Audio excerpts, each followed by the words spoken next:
आज आप इस बात पर गौर करना, दो बच्चे, एक बहुत बड़ी यूनिवर्सिटी में पढ़ने वाले का या बहुत बड़े प्रोफेसर का या बहुत बड़े महान व्यक्ति का बच्चा हो और एक बहुत गरीब पिछड़े वर्ग का बच्चा हो, उन दोनों बच्चों को आप एक कमरे में बंद कर दीजिए या फिर एक अलग संस्थान में या एक अलग विश्वविद्यालय में, जिन उनको जाति का आभास नहीं होना चाहिए और जहाँ जिस संस्थान में वो रहे उनको भी उनकी जाति का आभास ना हो, और शिक्षा दोनों की साथ साथ चले और माहौल दोनों को एक साथ मिले और कोई भेदभाव ना हो।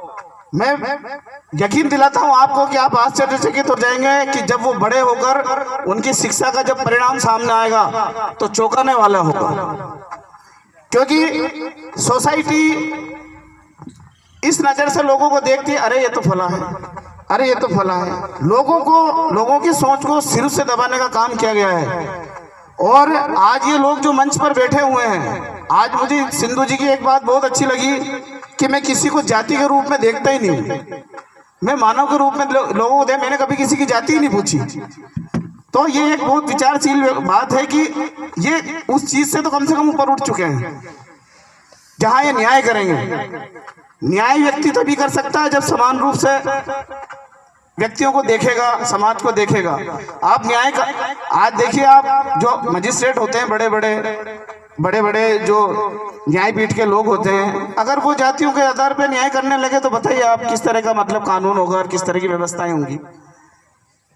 अभी देश में सिर्फ कानून ऐसी चीज है जो सर्व समाज का एक तरह से न्याय करती है कि जो धारा आपके लिए है वो मेरे लिए। जैसे किसी ने कोई अपराध किया है तो उसके ऊपर वही लागू होगा कि भाई तेने ये किया है, तेने ये किया है। तो इसी तरह से आज आपने अपनी सोच को इस तरह से रूप दिया है, तो ये बहुत अच्छी बात है। और मैं आप सब लोगों से भी यही निवेदन करता हूं कि हमारा भला हमें ही करना पड़ेगा। हम खुद ही खुद को आगे बढ़ा सकते हैं।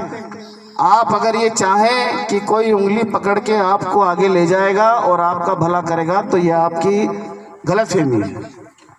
आप अपने बच्चों को, अपने परिवार को जिस तरह का माहौल देंगे, आप उसी तरह का परिणाम पाएंगे। इन लोगों ने अपनी सोच को बड़ा रखा, अपनी सोच को मजबूत रखा और सकारात्मक रखा, तो आज ये लोग देखिए किस जगह पर मौजूद हैं, और ये हम में से और आप में से ही मौजूद हैं।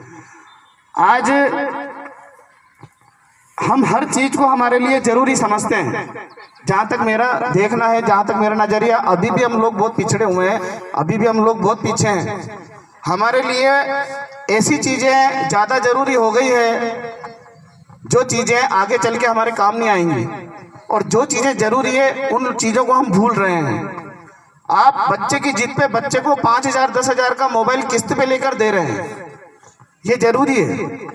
मगर आप उस बच्चे को एक अच्छे स्कूल में, एक अच्छे संस्थान में अपनी जिम्मेदारी को ना निभाते हुए अगर उसको वहां पर नहीं ले जाते हैं या अच्छी शिक्षा नहीं दिला पा रहे हैं, तो इसका परिणाम आपको तो भुगतना ही है, मगर उस बच्चे को भी जीवन भर संघर्ष करके और दूसरों के दुत्कारे सुन के और उस परिणाम को भुगतना पड़ेगा।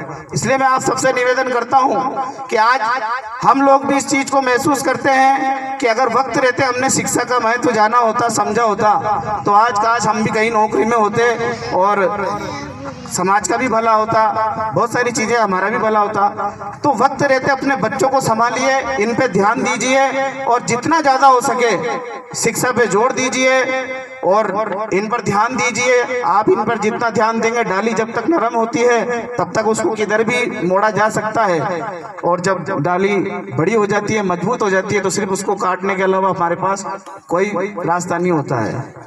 इसलिए मैं आप सबसे निवेदन करता हूँ कि सिर्फ ये मानकर अंबेडकर जी के जुलूस में ना आए और सिर्फ ये मानकर अंबेडकर जी की सभाओं में ना आए कि अपनी जाति का था, दलितान का वो था, ये नहीं है। आप गहराई में जाइए। आप मोबाइल चला रहे, अपन 4 घंटे 5 घंटे मोबाइल चलाते हैं, 300 रुपये का रिचार्ज कराते हैं, मगर उस मोबाइल में कभी 1 घंटे आप अंबेडकर जी के विचारों को पढ़िए, या अंबेडकर जी ने अपने जीवन में किस तरह से संघर्ष करके सफलता को हासिल किया है, आप उसको पढ़िए, या अपने बच्चों को बताइए, अपने बच्चों पे ध्यान दीजिए। तब जाकर के हम असली रूप में अंबेडकर जी की जयंतियों को मना पाएंगे, उनका सम्मान कर पाएंगे।